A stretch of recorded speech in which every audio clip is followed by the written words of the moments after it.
तो आज हम है ना एडजेक्टिव का बचा हुआ एक पार्ट है, उसे मैं बताने जा रहा हूँ। ये 10वीं पार्ट है जिसका नाम है एक्सक्लेमेटरी एडजेक्टिव। आप पढ़े होंगे एक्सक्लेमेटरी सेंटेंस के बारे में ना जी, जो हमें क्या बताता है, आश्चर्य को बताता है ना जी, उसको विस्मयादि बोधक वाक्य बोलते हैं, राइट है ना। तो आज इसी चीज को पढ़ेंगे, एक्सक्लेमेटरी एडजेक्टिव, विस्मयादि बोधक विशेषण। तो जब व्हाट का प्रयोग, तुम लोग देखा होगा कि एक्सक्लेमेटरी सेंटेंस में भी व्हाट का इस्तेमाल होता है। तो वो जो व्हाट जो आएगा है ना, अगर एडजेक्टिव में लाएंगे, पूछेगा है ना कि ये व्हाट क्या है, एक पूरे सेंटेंस को पूछेगा तो हम कहेंगे एक्सक्लेमेटरी सेंटेंस है। बट व्हाट के बारे में जब बोलेगा है ना, तो उसको हम लोग कहेंगे कि ये क्या है, एक्सक्लेमेटरी एडजेक्टिव है। ठीक है। तो जब व्हाट का प्रयोग एडजेक्टिव की तरह किसी एक्सक्लेमेटरी सेंटेंस में होता है तो उसे क्या कहते हैं, एक्सक्लेमेटरी एडजेक्टिव कहते हैं। यहाँ पर मैंने लिखा है what an idea, what an idea. ये जो चिन्ह जो देख रहा है मार्स है ना एक्सक्लेमेशन का, तो पूरे सेंटेंस को तो पहले ये दर्शाएगा कि ये एक्सक्लेमेटरी सेंटेंस है। अब इसमें व्हाट जो आया है, क्या आया है, व्हाट है ना, जो क्या इसकी विशेषता है, ये आइडिया का क्या है, विशेषता, विचार की विशेषता बता रहा है, इसलिए व्हाट तुम्हारा एक्सक्लेमेटरी एडजेक्टिव हो जाएगा है ना। व्हाट है ना फौली, क्या मूर्ख है, क्या मूर्ख है, ये जो मूर्ख का जो विशेषता है वो कौन है, व्हाट है। तो यहाँ पर व्हाट जो है वो तुम्हारा कौन हो जाएगा, एडजेक्टिव हो जाएगा। 10वीं पार्ट तक हो गया। अब हम चलेंगे नया पार्ट में, वर्ब को लेकर चलेंगे। किसको लेकर चलेंगे, वर्ब। नया पार्ट कौन होगा, वर्ब। डेफिनेशन इसका हम लोग जानेंगे, परिचय, परिभाषा कि वर्ब क्या है। तो लिखेंगे ए word that describes the actions, action मतलब क्रियाएं हुआ है ना, और स्टेट्स है ना, स्थितियां, किसका, ऑफ बीइंग ऑफ पीपुल है ना, स्टेट्स ऑफ बीइंग, इसका मतलब हुआ स्थितियां है ना, ऑफ पीपुल, किसका, लोगों का, एनिमल्स, पशुओं का, प्लेसेस, स्थानों का, और थिंग्स, वस्तुओं का, इज कॉल्ड वर्ब। फिर से कहता है a word that describes the actions और states of being of people, animals, places और थिंग इज कॉल्ड वर्ब। यानी वे शब्द जो लोगों, जो किसका, लोगों, जानवरों, स्थानों या वस्तुओं की क्रियाओं या स्थितियों का वर्णन करते हैं, क्या कहलाता है, वर्ब कहलाता है। इसके दूसरे शब्दों में भी हम लोग इसका परिभाषा दे सकते हैं। दूसरे शब्दों में परिभाषा ये दे सकते हैं, a word shows that some work is called, क्या लिखेंगे, इज कॉल्ड लिख देंगे यहाँ पर वर्ब, इज कॉल्ड वर्ब। यानी जिस शब्द से किसी काम के होने या करने का बोध होता है, ऐसा शब्द है ना, दुनिया में जो भी हम काम करते हैं वो सारा क्या हो गया, वर्ब हो गया। ऐसे शब्द जो किसी काम के होने या करने का बोध कराता है उसे हम लोग क्या कहेंगे, वर्ब कहते हैं।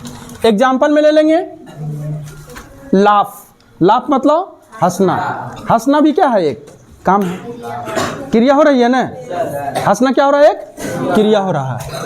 ईट मतलब खाना, ईट मतलब क्या होता है, खाना है ना। और गो मतलब जाना, रन मतलब दौड़ना, प्ले मतलब खेलना, इज मतलब है, आर मतलब हो, एम, कैन, मे, माइट, ये सारे तुम लोग को वर्ड जो आएंगे वो सभी क्रिया के अंतर्गत आएंगे। ठीक है। अब यहां पर चलते हैं, चिल्ड्रेन प्ले, चिल्ड्रेन प्ले, बच्चे खेलते हैं। तो बच्चे जो खेलते हैं ये क्या है, एक्शन को दर्शाता है। क्या दर्शाता है, एक्शन, क्रिया को, नहीं जी। अब यहाँ पर देखो, यहाँ पर लिखे Sita is ill, Sita is ill, Sita क्या है, बीमार है। तो ये क्या स्थिति को बताता है। तो यहाँ पर भी जो है ना इज वर्ड का जो इस्तेमाल हुआ ये वर्ब है। इज वर्ड का जो इस्तेमाल हुआ वो क्या है, वर्ब है। अब हम लोग चलते हैं, अब वर्ब का टाइप्स पढ़ेंगे। वर्ब का क्या पढ़ेंगे, टाइप्स, है ना। वाक्यों के प्रयोग के आधार पर, है ना, अकॉर्डिंग, है ना, to uses of sentences there are two types of verb, है ना। ठीक है, वाक्यों के प्रयोगों के आधार पर, है ना, वर्ब को कितने भागों में बांटे हैं, 2 भागों में। नंबर 1 मेन वर्ब, इसको प्रधान क्रिया या मुख्य क्रिया कहते हैं। नंबर 2 हेल्पिंग वर्ब, सहायक क्रिया, क्या कहते हैं, सहायक क्रिया।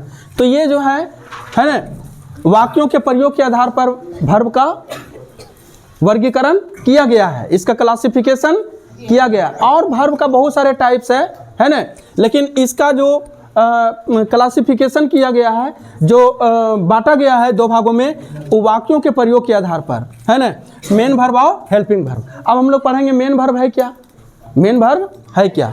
तो लिखें जो वर्ब किसी सेंटेंस में अकेले या सहायक क्रिया के साथ आती है, यानी ऐसे वर्ब जो वाक्य में केवल अकेले भी हो सकता है और हेल्पिंग वर्ब के साथ भी हो सकता है। पहले हम लोग जानेंगे हेल्पिंग वर्ब है कौन, है ना, कौन कौन से हैं। तो is, are, am, was, were, इस प्रकार जो है डू, डज, डिड, है ना, कैन, कुड, ये सारे हेल्पिंग वर्ब हैं।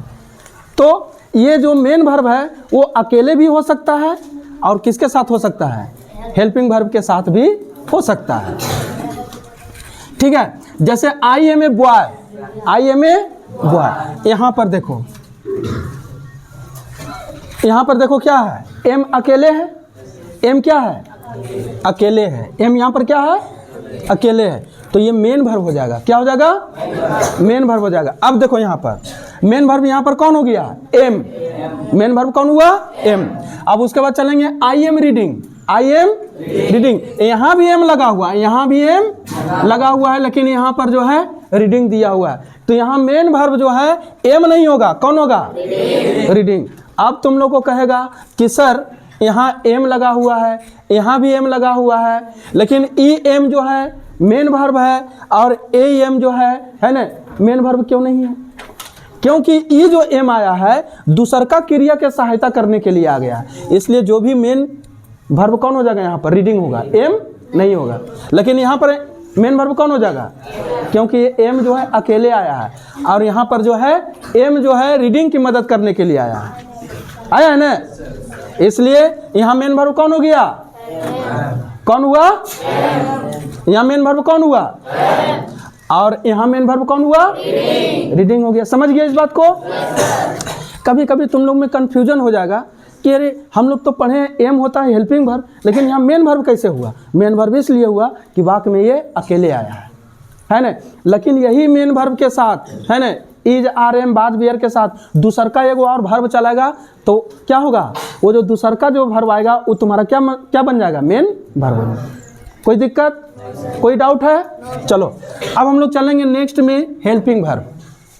क्या चलेंगे, हेल्पिंग वर्ब। जो verb tense, voice, mood, tense, voice, mood, है ना, मूड मतलब क्या होता है, अवस्था, नहीं जी, इत्यादि के निर्माण में मेन वर्ब की सहायता करता है। हम सीधे जानेंगे ऐसा वर्ब जो मेन वर्ब की सहायता करता है, बस, है ना। मेन वर्ब की सहायता करने वाले, है ना, वर्ब को हम लोग क्या बोलेंगे, हेल्पिंग वर्ब कहेंगे। ठीक है, जैसे I am reading, I am reading, यहाँ पर मेन वर्ब कौन है बाबू, रीडिंग है। अब हम यदि हम लिख दें यहाँ पर ऐसे करके, है ना, आई रीडिंग, क्या लिख दें,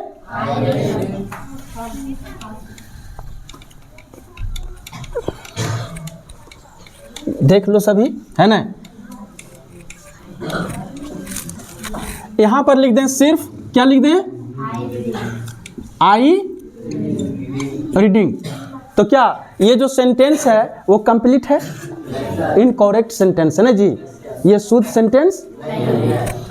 इसको स्पष्ट करने के लिए क्या करेंगे, है ना, क्या करेंगे, मेन वर्ब की सहायता करने के लिए आई के साथ क्या लगेगा, अब ये तुम्हारा क्या हो गया, है ना, कंप्लीट सेंटेंस हो गया ना जी, है ना। और यहाँ पर एम जो है किसकी मदद करने के लिए आया, रीडिंग के लिए, इसलिए एम तुम्हारा कौन हो गया, हेल्पिंग वर्ब, है ना।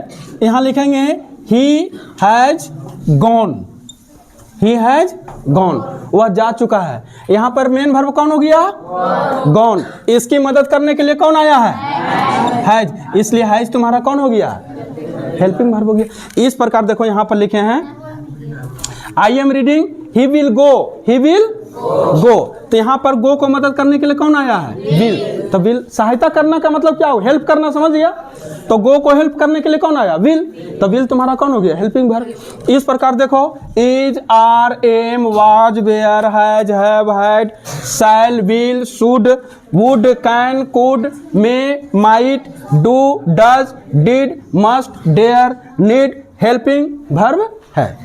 तो आज हम लोग पढ़ लिए हैं हेल्पिंग वर्ब, है ना, और मेन वर्ब भी पढ़ लिए हैं, एडजेक्टिव का लास्ट पार्ट भी पढ़ लिए हैं। आगे इसी तरह से हम लोग और भी पढ़ते जाएंगे।